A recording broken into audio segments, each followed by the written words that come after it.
What's up, and welcome to the Level Health Podcast. We've got Maya Robinson on the show today. Maya is a disordered eating and body image coach and a registered nutritional therapist. She's trained in motivational interviewing, self-determination theory, rational emotive behavior therapy, and acceptance and commitment therapy. Her own personal experience is a driving factor for why she's championing for diversity and inclusivity in the health and fitness space. Big thanks to Maya for coming on our show. You can check out her Instagram at A Cry for Health or her website, acryforhealth.co.uk, where she offers online coaching. We'll have both of those linked in the description below. Thanks for listening, and we hope you enjoy the episode. This is a conversation that I think is long overdue, because ever since you did the submission for our video series almost a year ago now, it seems that this topic is only become either more in the forefront of the conversation, or I'm just seeing more of it. But I think it is kind of at the crux of a big shortfall that we have in the fitness industry currently. And looking back personally and anecdotally, a way that I let down a lot of clients in the past. So just kind of, if you don't mind, Maya, just lay this landscape out. What topics are we going to cover today, and just kind of cover, background and how you got to where you are at now. So I think it would be good to talk about things like inclusivity in gym environments, in the fitness space, online as well. It's celebrating a bit more diversity of body types, which I know is quite a polarizing topic, or as far as I can gather from what I see online. Mm-hmm. My own experience is probably pretty lengthy. I think it's important, though, if you want to give us the cliff notes, I'm all for it, but right. However you want to go about it. Cut me off at the 3-hour mark. Yeah, as you can tell from my accent, I'm not from the UK. So growing up in Australia, I think it was my own experience with body image and my relationship with my body, I found quite challenging. I think partly to do with growing up in the 90s and early 2000s, where the media messaging around dieting and body types was pretty toxic and horrendous. But there was, in Australia, I don't know how much it's still like this now because I haven't been back there in a while, but as far as I can gather, it's still a pretty strong culture of beach bodies and emphasis on aesthetics in fashion and in the fitness industry. I found that really challenging, didn't really feel like I fit in with that. And I think that certainly helped to shape my own experience of being in my own body from pretty early on. And then as I went through high school, that became a lot harder for me, developed some pretty disordered eating habits, tried to dabble in all sorts of forms of exercise, but was all based around weight loss, things I was reading in magazines at the time and the early ages of the internet, which is showing my age a bit. I'm right there with you, though. I'm right there with you. Yeah, I think, to cut a long story short, I've had quite a lot of experience of disordered eating in my life. And really a very challenging relationship with my own body and how I feel about my own body. And then I guess, maybe the other way around, that how I felt about my own body was reflected in the way that I was eating and the eating habits that I was developing, and a lot of dipping in and out of dieting as well.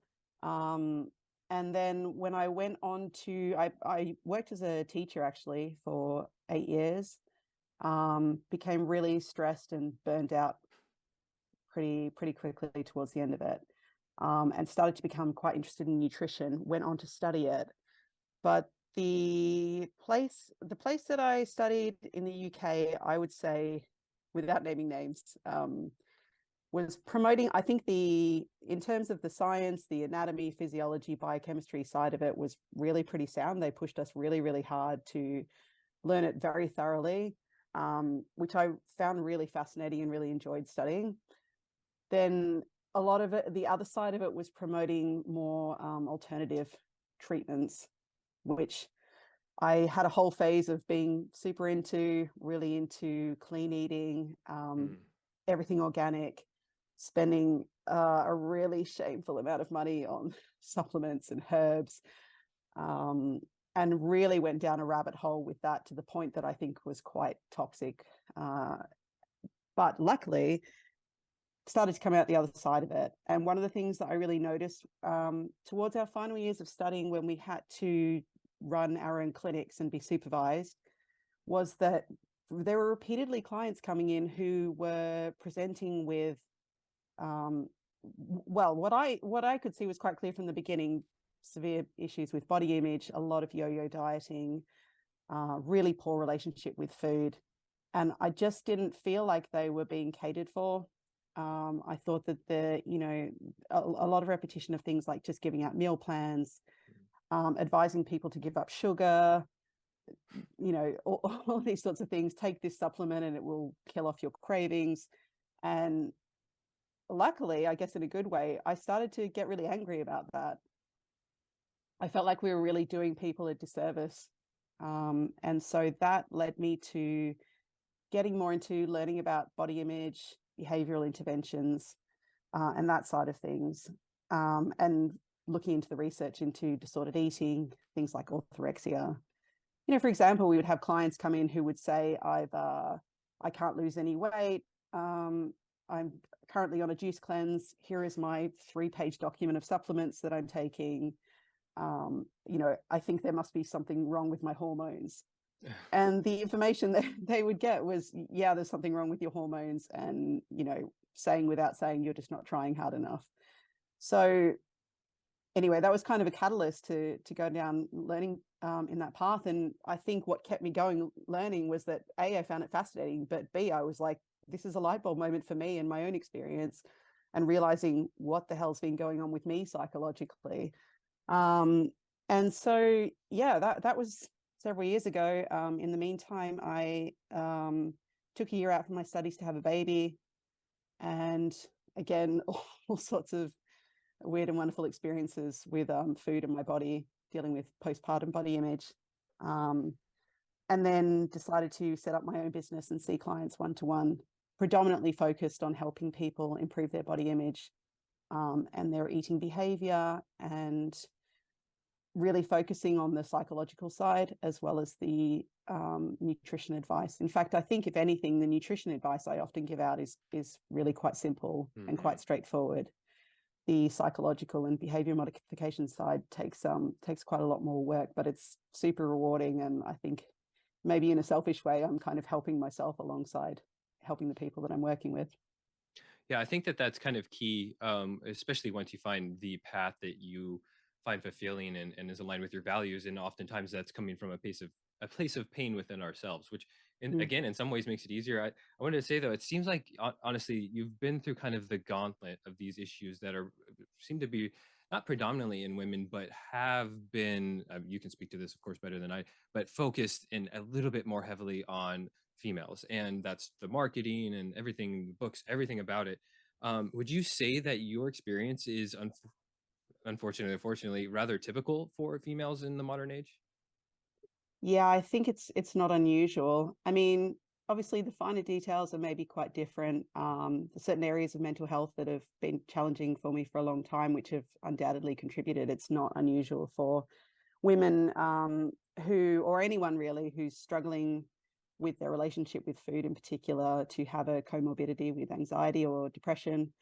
But I think it's not uncommon. If you look at the statistics, the percentage of women that report being unhappy with their body or wanting to change their body, the percentages of women who are dieting or who have tried a lot of dieting are really, really big.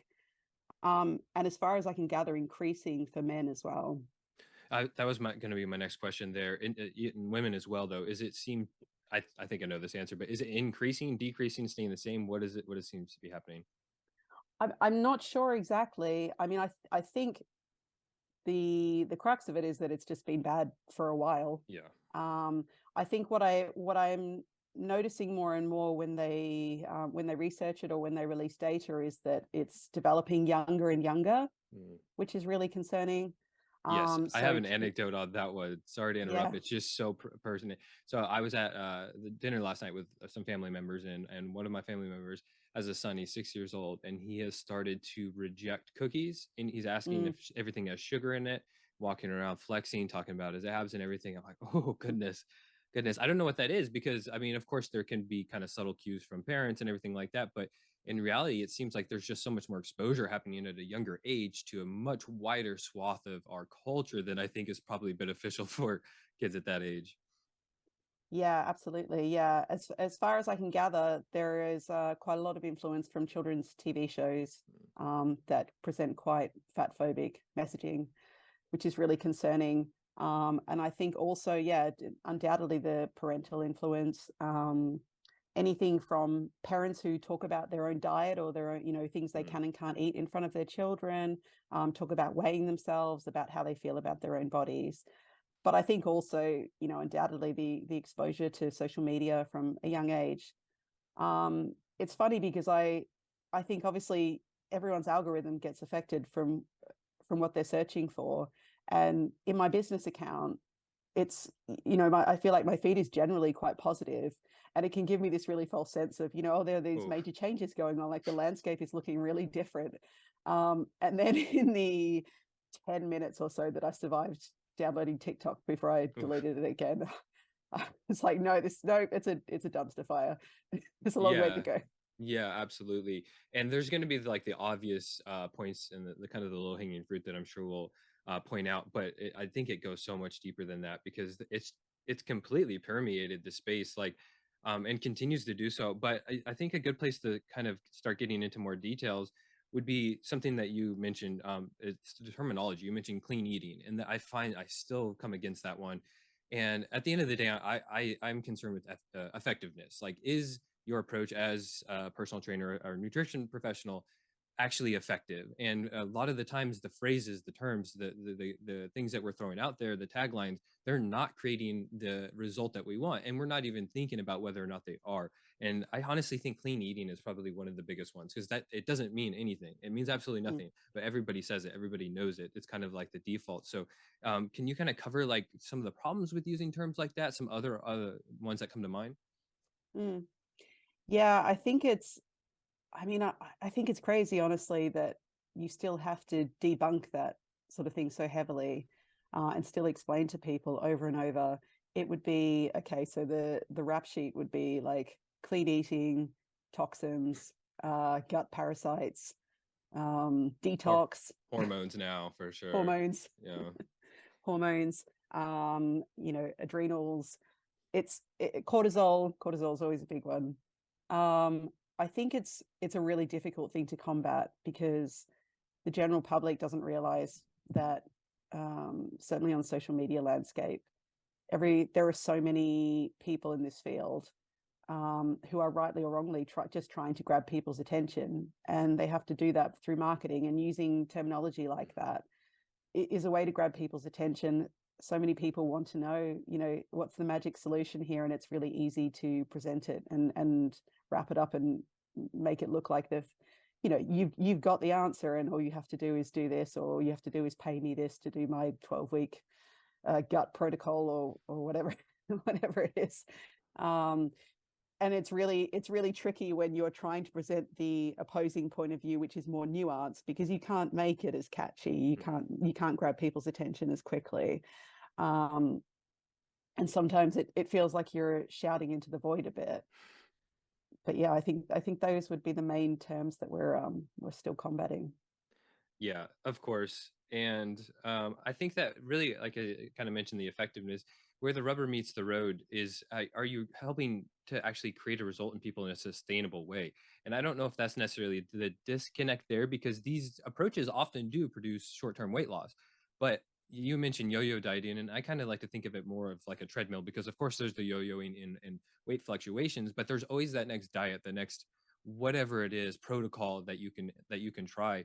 And there will be another one, in a few years. There'll be another one a few years after that. So what is currently the hot topic? Actually, it's funny because Haley just asked me just the other day, like, is keto still a thing? And I'm like, oh, actually, I don't know. I mean, I still see things about it, still hear people talking about it. So what is currently in vogue, and where do you see kind of the shift going towards? I think keto is still pretty in, as far as I can gather. I don't really know, to be honest. I wouldn't be surprised if it just keeps repeating itself. It and seems that coming up with way. a new name each time. I mean, low carb's been around for a long time. People have been pushing it for a long time, and there are people who do it who achieve successful results with it.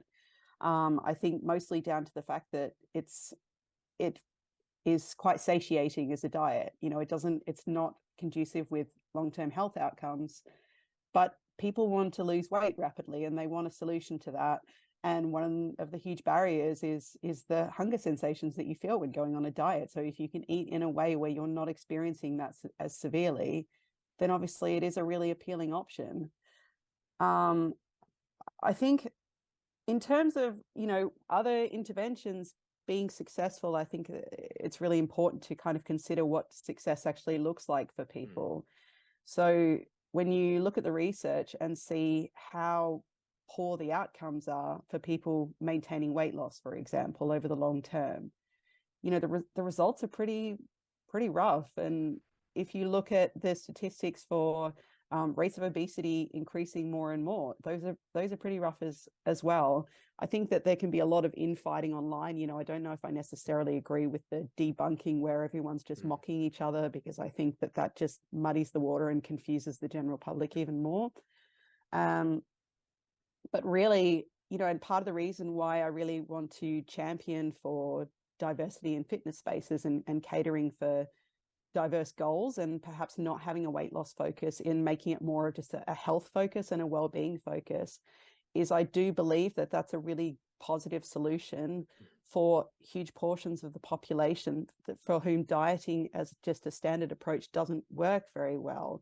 And we are worsening their health outcomes by having them fluctuate with weight over and over. We're worsening them psychologically, because every time they fail a diet, they believe themselves to be more of a failure. Their chances of successful dieting in the future become even worse. And so actually, if we can promote lifestyle changes that are really just conducive to health, they're not conducive to aesthetics, they're not conducive to losing a large amount of weight in a small amount of time as possible so that I can just get off my diet and go back to my normal life, is really, in my mind, a much more positive kind of public health intervention. And to be honest, it's easier to implement as well, because I mean, it's simple. I mean, he breaks it down way too simply to kind of get this nuance. But Dean Guido, Walk More King, I think is his current whatever on Instagram, and that's shifting that mindset away from, you know, what do I have to restrict, what do I have to take away from my life, and just adding and walking. And honestly, I don't know what the percentage of people that would be a successful protocol for it, but it's definitely going to be higher than, like you mentioned, the rates of lasting weight loss off of dieting alone. It's not necessarily good, and I think that we have to be kind of honest about that. And I think that's a good way to segue into what you were saying, the inclusivity and diverseness in the fitness industry, because as we just mentioned right out the gate, nutrition, it ends up being such a freaking small part of it, and it's so not that confusing anymore. There's basic principles. The government laid out some decent basic principles for us, and everybody argues with them, but they're a good place to start. So why don't we go ahead then and move on to this? If you could paint a picture of the perfect fitness industry 10, 20, 30 years from now, hopefully sooner, maybe we'll go faster than that, but what would it look like, and how would it change from the way it is now? The perfect picture is in my most optimistic Oh yes, version. I don't care how outlandish it is, because we got to shoot high. So if we miss it, it's still it's still better than it is now. I would love to see that it is really heavily focused on health promotion. By the way, that's not to say that, and I kind of always try to point this out, that I'm not anti-diet, I'm not anti-weight loss. And my big reason for that is because I think there are large portions of the population for whom that is a goal for them. And I think that there are often examples of where there are very valid reasons for that. I don't think it's helpful to alienate that audience.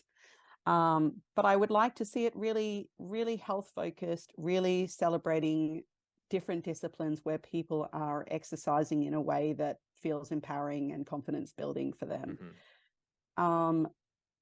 In terms of just even the day-to-day stuff, you know, before and after pictures, I think there's a big question mark over how valid those are to use anymore, or the potential harm of using those to both the person that's in the image and to the audience.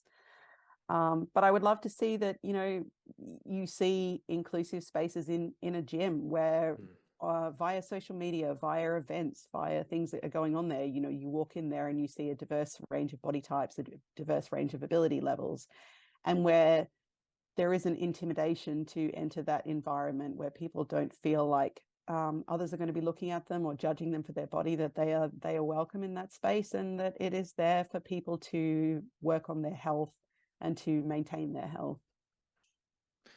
Pause there for a Lofty second. ambition.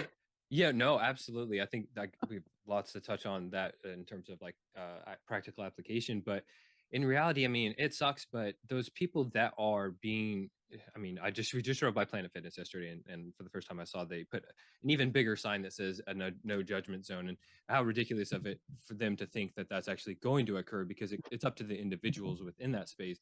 But the individuals within that space, you have to have something that you are not happy about with yourself in order to judge other people at the gym. And this isn't even like any type of like woo woo, any type of it's just honest. If you are happy with yourself and you are in the gym because you appreciate what your body does for you, which I think is a shift that honestly has to take place over time. Mm-hmm. But if you're in there because you're doing, it's the way that you express how your appreciation for your body, then you're not going to be judging other people for being there. And it just seems so ridiculous. And honestly, it's one of the more immature things that you could possibly do. And I'm speaking from somebody who was probably, I don't think I was ever malicious about it, but I certainly was part of that. I certainly was a party to it at the very least. And it's just an absolutely, it's just really fundamentally incongruent with what we say our job is as fitness professionals. It just cannot exist within us being effective at our job.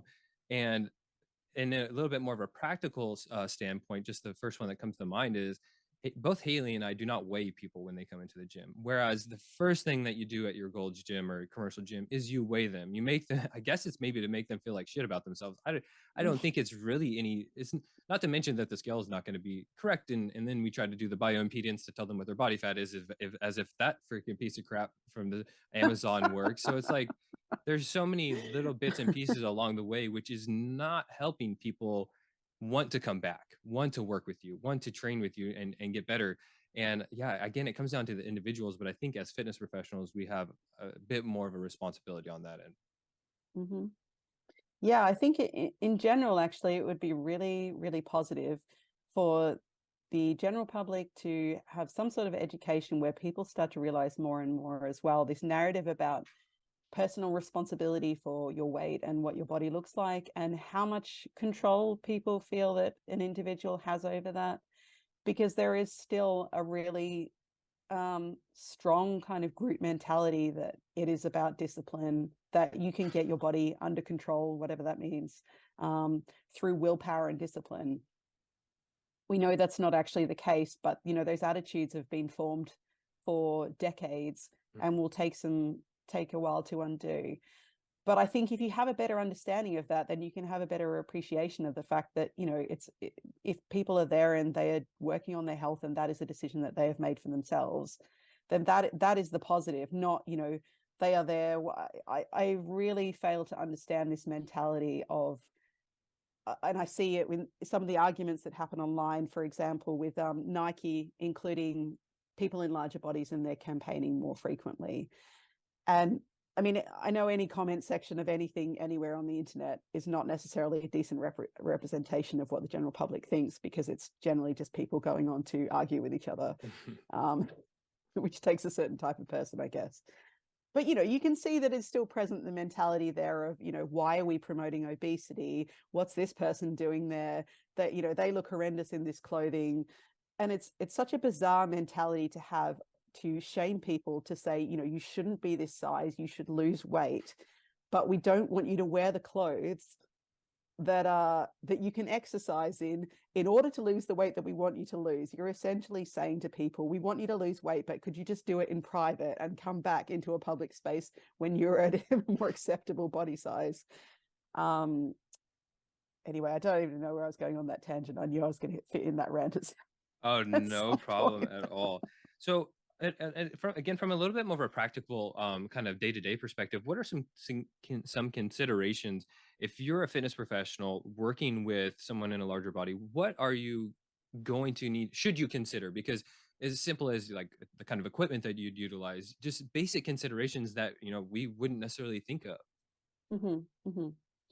Um, I mean, I think, you know, you can't say 100% of individuals are the same, but if you're a fitness professional and you have someone coming to you as a client who is in a larger body, and certainly if they come to you and say, I want to get fitter and I lose weight, it wouldn't be unreasonable to assume that they are struggling with their mental health in relation to how they feel about their body, that they feel quite ashamed of their body, that those feelings that they're having about their body are exacerbating their eating behaviors, that they don't.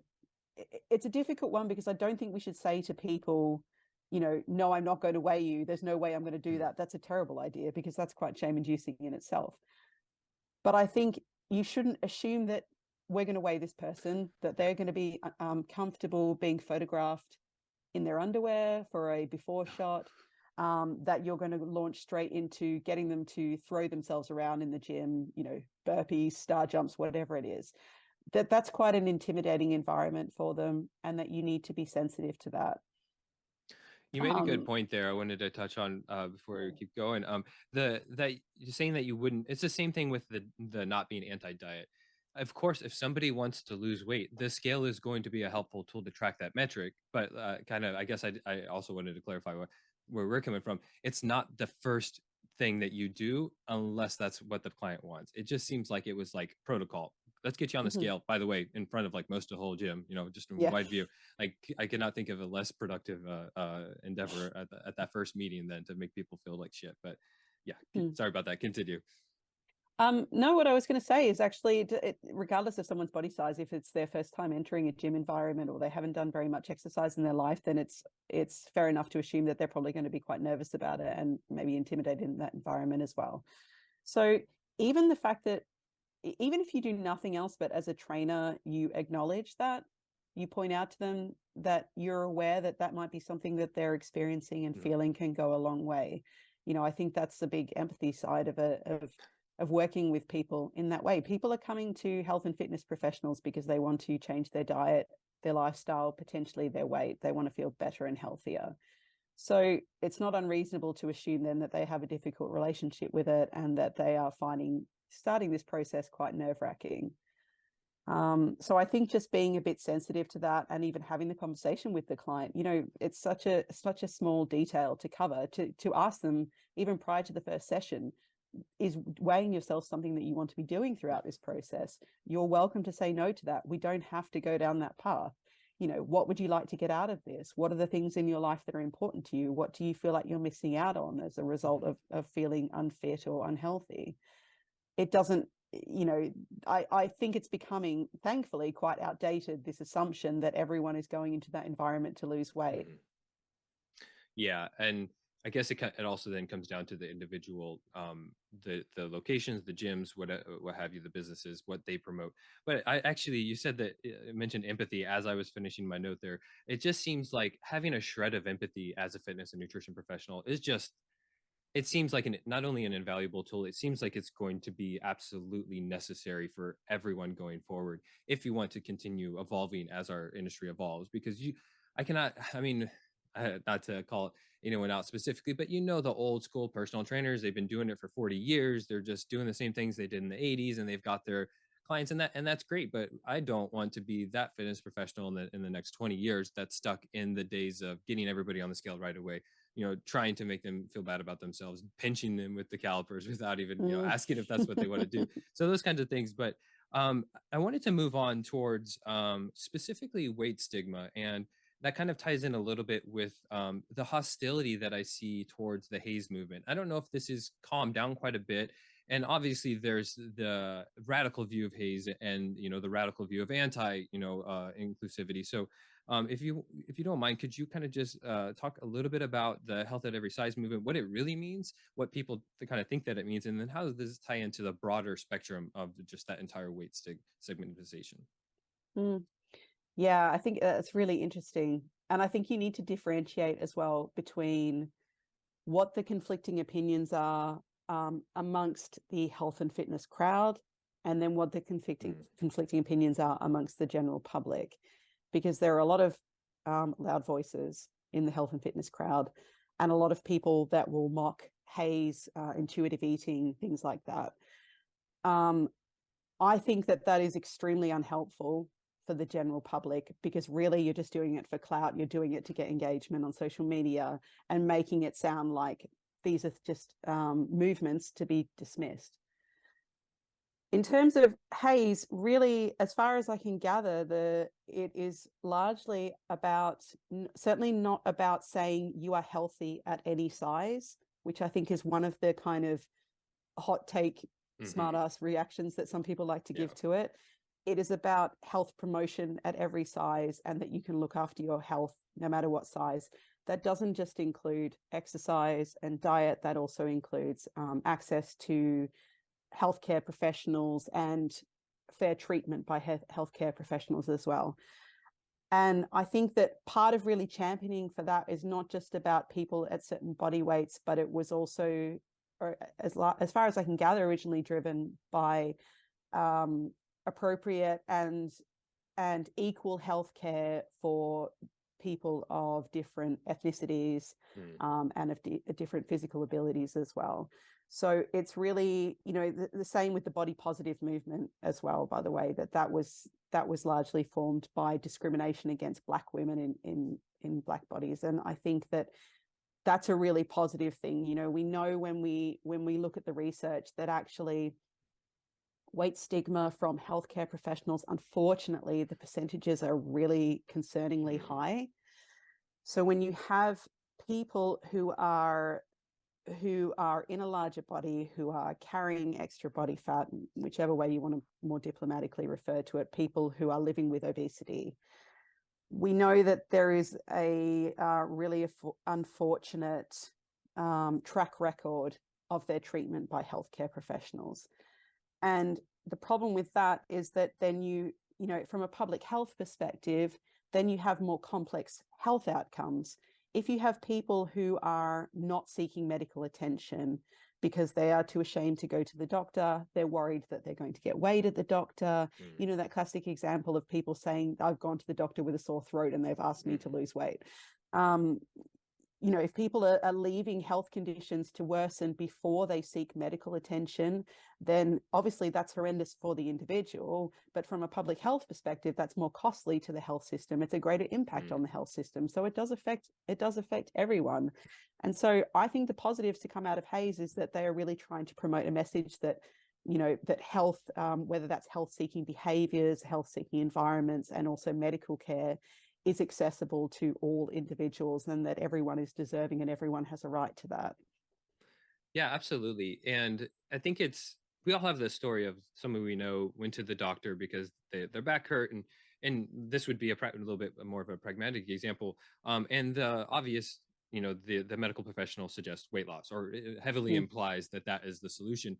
Whereas this would be a way that, okay, let's network, let's send them to a qualified personal trainer, let's start strengthening them.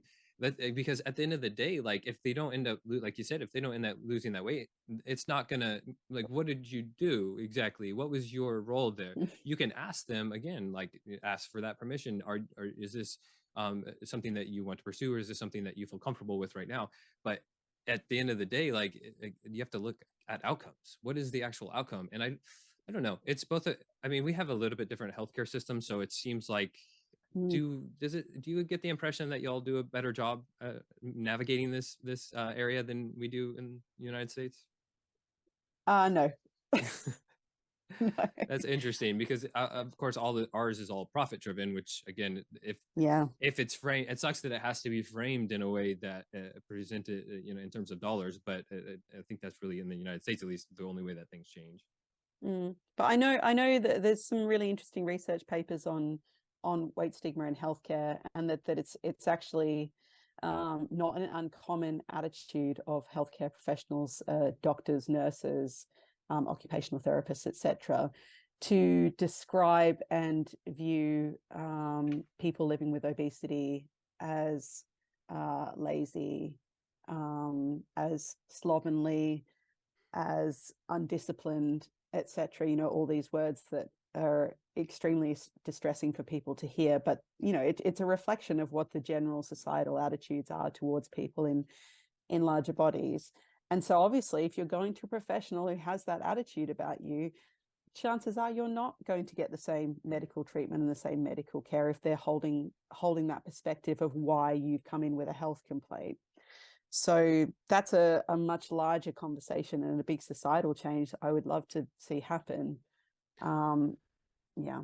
There's also the socioeconomic considerations there, because somebody with Yeah, money, at least in the absolutely. United States, can go to a new doctor. Mm-hmm. That's not the case with people in lower income, and it seems like even within cities. I mean, here, I mean, it's a little bit of a side thing on the socioeconomic side, is but access to food availability. Yeah. Where are people in lower income communities getting food from? So they've kind of got the shit in the stick from both sides, because they're not getting the support, and then they're also not getting, don't have the access to other resources. Yeah. Yeah. It's the same situation here. Yeah. And I think it's been pretty soundly shown that low socioeconomic areas and the rates of obesity are far higher. And a lot of that is to do with food accessibility, as well as, food poverty and people having very low incomes and just getting by to survive. Totally understandable why someone's priority would not be paying for a gym membership. Yeah. And then why are we not promoting that those people especially just get out and walk more, do the things that are free, do I mean, as we could even go as far as have community fitness resources that are available to everybody. So yeah, there, I mean, gosh, it kind of sucks, because as we're having this conversation, I realize there's so much that needs to change, and so much that could change. In some ways that's encouraging, of course, but I mean, we're just still, our industry is still burning people along the way. Mm. But to kind of wrap this up in a positive direction, what are some ways that people can improve their health and fitness without pursuing weight loss specifically? Mm-hmm. Um, so I would say, if you, first of all, if you kind of address some of the barriers that are going on there with people's behavior change, with their relationship with food. So I think some things that stand in the way a bit there are things like actually people just even minute skills like recognizing hunger and fullness, kind of getting familiar with the food environment and how that might be impacting it. Better education for the individual in terms of understanding. I pretty much every new client that I sign up, I go through the conversation about dopamine and food reward and how that works in their brain. And no one has ever heard anything about that. And then also a conversation about leptin as well, how that impacts people's hunger and satiety. No one's ever heard about that. Educating people in a way that they can begin to understand. It's not letting them make excuses for themselves, which I know clients can get very concerned about, that will kill off their motivation. But it's helping them to understand that this is not a simple matter of willpower, and that behavior and lifestyle change and dietary change can really be about, even if the focus is on weight loss, it's really about finding which way of eating, which way of living, which way of getting in movement and exercise works best for you and creates the least tension, the least negative impact, or the least feeling of missing out on anything. If you're talking about even dieting per se and weight loss per se, then yes, perhaps there has to be a certain level of acceptance that there is some sense of deprivation involved. But really, it is just about people finding what works for them. And then I think the really overlooked things like people's sleep habits, how that affects their mood, their eating behavior, their neurological responses to food. I really try to encourage people as well. And I think one of the most important things is addressing someone's sense of failure and the narrative they tell themselves. And that goes alongside, I think, how people think dieting works or lifestyle change works, what's supposed to happen, probably based on the approaches that have been presented to them. That actually, if you say to yourself, this is a 12-week challenge, I want to lose X amount of weight, I'm going to do this form of eating, then I don't see how, for the majority of individuals, that's going to go completely according to plan. And that's totally fine. Any kind of lifestyle change that you commit to, if people can become more comfortable with setbacks, and that setbacks are not failures, and really changing the mindset around how this whole process works, changing the mindset around, what are my actual values in life? How do I want to take care of my health long term? And then with that in mind, what are some of the day-to-day behaviors that are going to be conducive towards that? It's totally understandable that people want those short-term rewards. We know psychologically that that's more enticing to people. And so finding ways to stretch it out over the long term, setting up long-term goals, setting up expectations, I think is a really important aspect of it. Yeah, absolutely. I mean, becoming more connected and aware, and then finding what works for you, I think are some of the most pivotal steps there. And then, as a fitness professional, nutrition professional, you kind of mentioned it there, but setting those smaller, more obtainable, short-term goals. So back to the dopamine, so you get that feel good, and you realize, okay, I'm developing the self-efficacy, I'm learning how to do this, and I'm going to be able to do it long term. But Mm-hmm. I said I wanted to end on a good note, but it really just seems like our culture is not set up very well currently to promote people in these health seeking behaviors, um, and honestly to create or maintain weight loss, or just maintain whatever it is that you're trying to do. There are just so many cues from every angle that we certainly have a lot of work to do, but we are not doing a great job as fitness professionals making it easier for people. I tend to think that we often make it harder for people to create their goals by making things more insufferable than they need to be, more intimidating than they need to be. So well, Mm. I'm glad we're having conversations like this, Maya. Is there anywhere that you'd like to send people? I know your website and your Instagram. If you could mention those. Yeah, my Instagram, the name of my business is called A Cry for Health. Health. I don't know I how love that, clearly I by the can. way. We like that name a lot. It's good. Oh, cool. Thanks. And then my website is acryforhealth.co.uk. They're the main places to find me. But I see clients online, so I can see people from all over the world. But yeah, those are the places to find me. I don't use Awesome. Twitter because Yeah. can't deal with it. Yeah, no, there's too many things. Twitter's just Yeah. another one, and at some point you got to draw a line. But thank you very much for joining me today. This was an awesome conversation.